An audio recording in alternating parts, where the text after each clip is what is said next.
तो आज हम अगले टॉपिक पे अर्थात अगले चैप्टर में बात करेंगे state of matter, state of matter. और इसमें दो चीजें हम पढ़ेंगे, gases and liquids. Gases and liquid, ठीक है।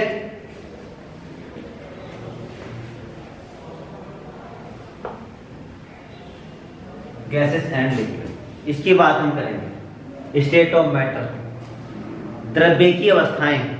मैटर द्रव्य, स्टेट अवस्था, ठीक है, ध्यान रखेंगे। तो इसमें क्या है, हम पढ़ते हैं, हमने पढ़े हैं, आपको पता ही है, एक तो सॉलिड, लिक्विड एंड गैस, ठीक है। तो तीन चीजें हमने पढ़ रखी है, 9th में भी हमने पढ़ा था, ठीक है। ठोस, द्रव और गैस, इनके बारे में हमने पूरा डिटेल से पढ़ा था, ठीक है। इनके बीच का स्थान यानी अंतराकाश बोलते हैं इसको, ठीक है। और इनके घनत्व, आकृति, संपीड्यता, इनके बारे में हमने पढ़ा था, ठीक है। बात कर लेते हैं थोड़ी सी गलनांक और कथनांक की। बाकी तो boiling point and melting point की बात कर लेते हैं।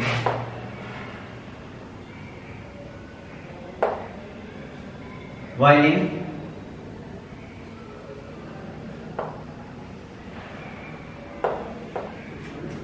ठीक है, पॉइंट,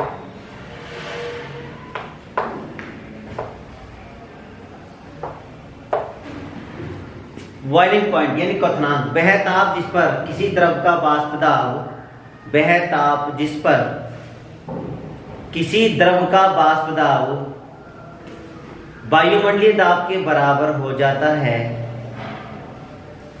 क्वथनांक या बॉइलिंग पॉइंट कहलाता है। क्वथनांक या बॉइलिंग पॉइंट कहलाता है, ठीक है। ऐसे ही हिमांक यानी मेल्टिंग पॉइंट यानी गलनांक, वह ताप जिस पर ठोस का गलन होता है, गलना शुरू हो जाए, वह ताप जिस पर ठोस गलना शुरू हो जाए, ठोस का गलनांक कहलाता है, ठीक है। प्रत्येक क्रिस्टलीय ठोस के लिए इसका मान निश्चित होता है, ठीक है। गलनांक की बात कर रहा हूं। जाहिर देखा ही होगा, स्थिर ताप पर जब किसी ठोस को ऊष्मा दी जाती है, यानी कोई भी जैसे ठोस कोई भी हो, जब उसे गर्म करेंगे तो धीरे धीरे उसका ताप बढ़ने लगेगा, धीरे धीरे क्या होगा, उसका ताप बढ़ने लगेगा और एक निश्चित ताप पर उसके टेम्परेचर में वृद्धि रुक जाएगी। अर्थात एक निश्चित ताप हो, ऐसा होगा कि वहां पर उसकी वृद्धि रुक जाएगी, ठीक है। इस ताप पर दी गई ऊर्जा ठोस के जालक को पिघालने में प्रयुक्त होती है, सही है, ध्यान रखना। इस ताप पर ठोस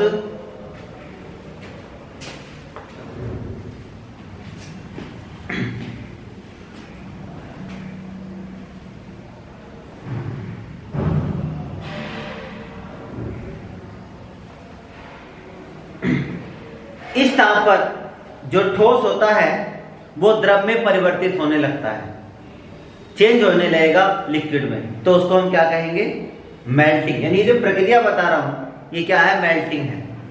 ये प्रक्रिया क्या है हमारी, मेल्टिंग कहलाती है, ठीक है।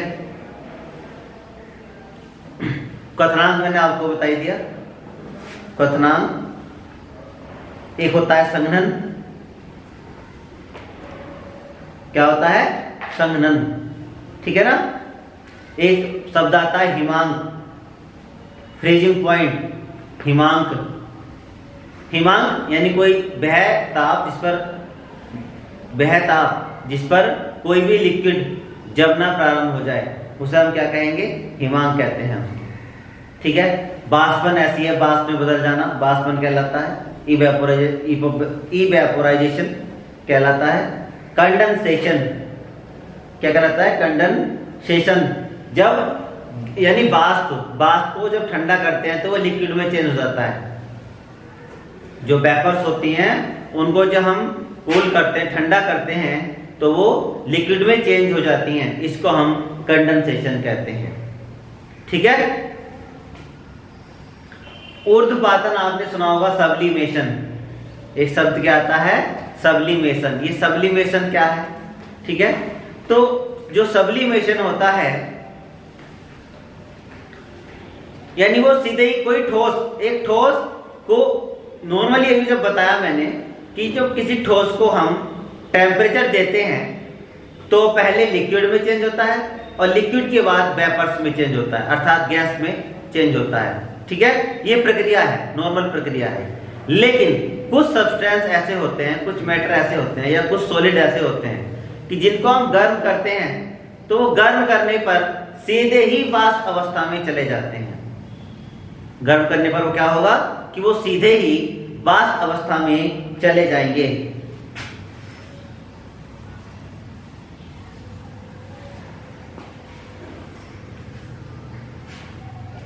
यानी सॉलिड, इसको हमने टेम्परेचर दिया, गर्म किया, इसको टेम्परेचर दिया, तो ये सीधे ही वेपर्स में चला गया, यानी गैस अवस्था में चला गया। और जब इसको कूल किया यानी ठंडा किया, फ्रीज किया, फ्रीज कहना कर छोड़ो, कूलिंग कर दिया, इसको ठंडा करा, तो ये गैस अवस्था से सीधे सॉलिड में चला जाएगा। सही है, ये वाली बात समझ में आ रही है। यानी सीधे ही इसको, इसका मतलब क्या हुआ कि द्रव में चेंज नहीं हुआ, ये सॉलिड लिक्विड में चेंज नहीं हुआ, सीधे ही गैस में चेंज हुआ, गैस अवस्था में चला गया। ठीक है, और जब इस गैस को ठंडा किया गया तो इस पहले लिक्विड में जाना चाहिए, लेकिन लिक्विड में नहीं गई, गैस चेंज नहीं हुई और सीधे ही सॉलिड में हो गई, ठोस में चेंज हो गई, वो सीधे ही क्या हो गई, ठोस में चेंज हो गई। ठीक है, बात समझ आ रही है। तो इसको हम क्या कहेंगे, सब्लिमेशन। ये प्रक्रिया क्या है हमारी, सब्लिमेशन है। ठीक,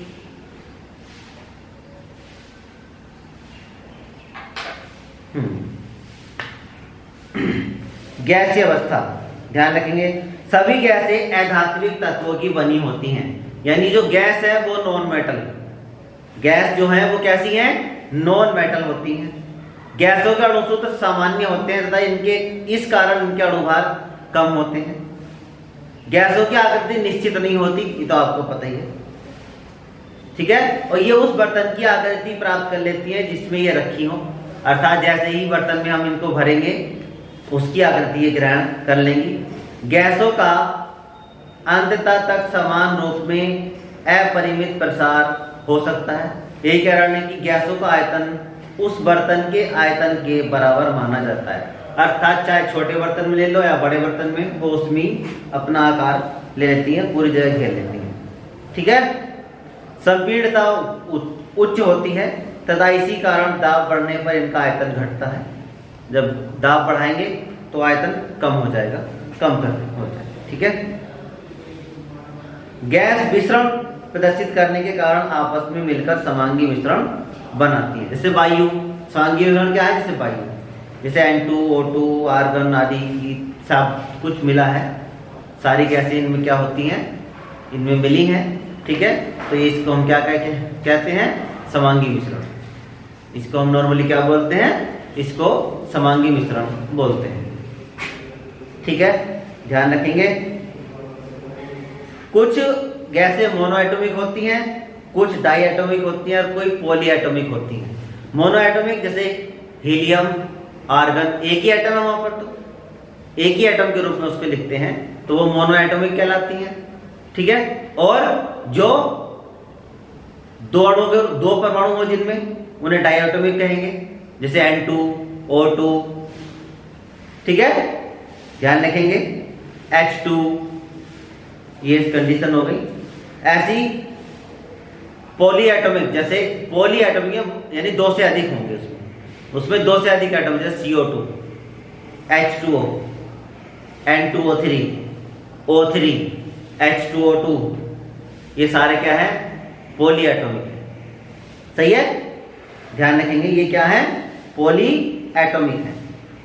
ठीक, यहां समझते हैं थोड़ा सा, छोटी छोटी चीजें मैं बताऊंगा एक दो आपको।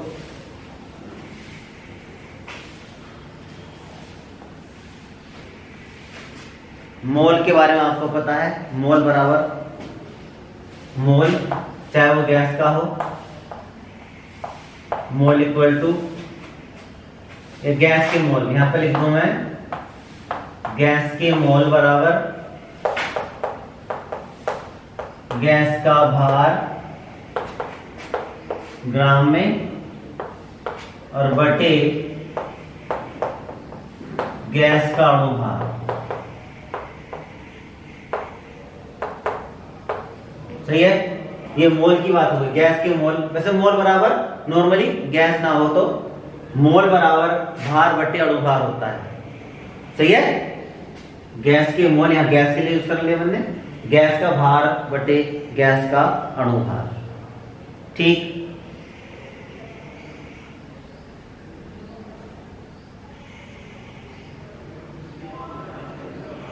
आयतन की बात कर लेता हूं। गैस का आयतन हम किस रूप में यूज करते हैं? गैस का आयतन कैसे कैसे हम लिख सकते हैं?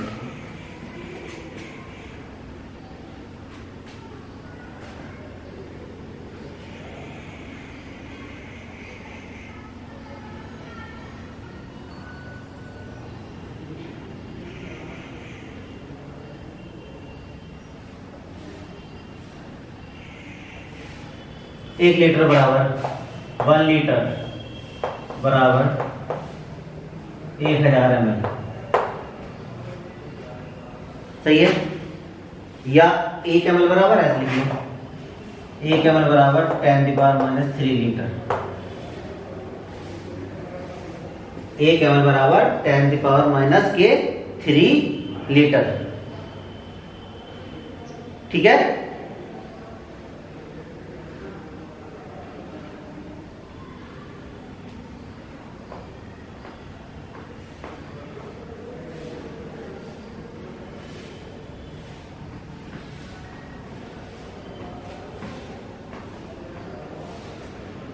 वैसे 1000 ml बराबर लगभग 1000 cc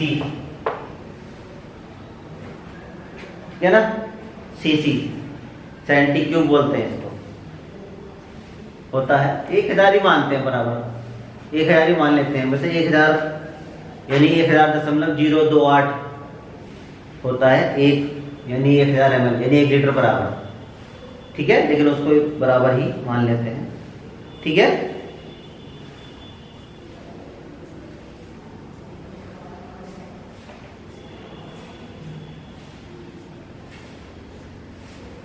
डेसीमीटर क्यूब।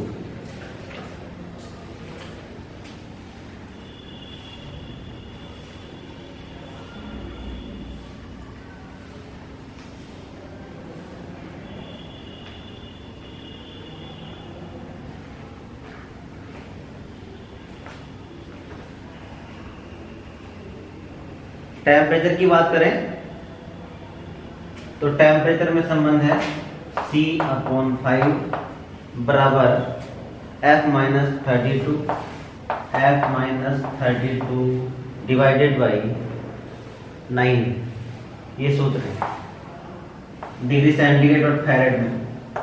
इस संबंध से हम डिग्री सेंटीग्रेड और फैरेड इसको हम चेंज कर सकते हैं। ठीक है, यानी चाहे हमें डिग्री सेंटीग्रेड करना हो या हमें फैरेड करना हो। ठीक है, ये हम नॉर्मली हमारी बातें हैं। ठीक, दाब की बात कर लें।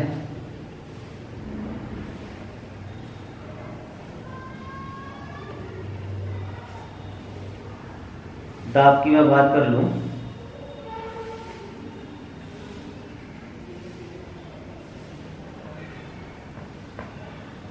1 ATM, एक वायुमंडल दाब बराबर,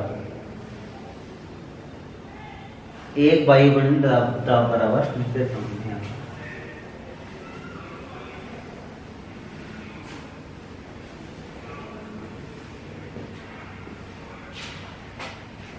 1 ATM एटमॉस्फेयर बराबर HDG से, P बराबर HDG से बात कर रहा हूं मैं, P बराबर HDG से बात करूंगा, ठीक है। तो ये जो हमारा वैल्यू निकल के आएगी, ठीक है, वो आएगी 1.01325 इंटू 10 की पावर 1.01325 इंटू 10 की पावर 6, 10 की पावर 6 ग्राम सेंटीमीटर, ठीक है, सेकेंड, सेंटीमीटर सेकेंड स्क्वायर है, सही है, यानी ग्राम पर सेंटीमीटर सेकेंड स्क्वायर हो गया, ठीक है। या इसको बात कर लेंगे डाइन, डाइन की बात करेंगे, इसको ग्राम पर सेंटीमीटर की बात करूं तो डाइन सेंटीमीटर स्क्वायर आ जाएगा, वो सेकेंड स्क्वायर है, ध्यान रखना, ठीक है। ये आ जाएगा हमारा 1.01325 इंटू 10 की पावर 6 और ये हो जाएगा डाइन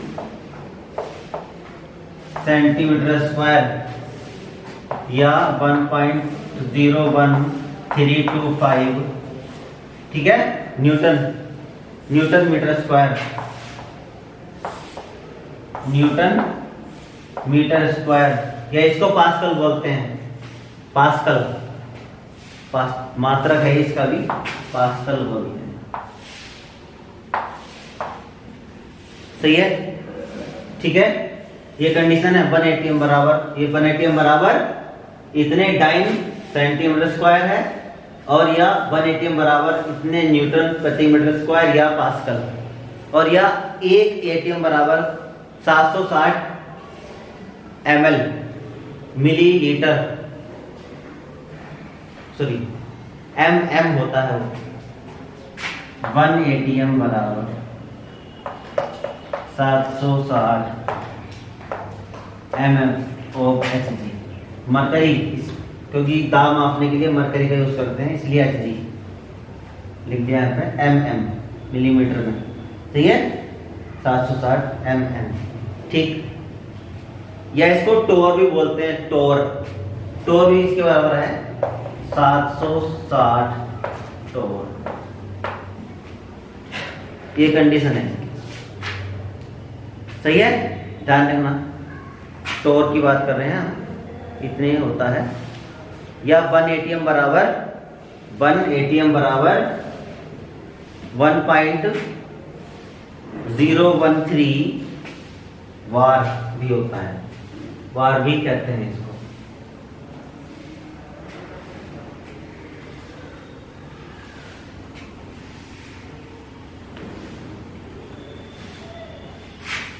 यानी 1 ATM बराबर 1 ATM बराबर 1.013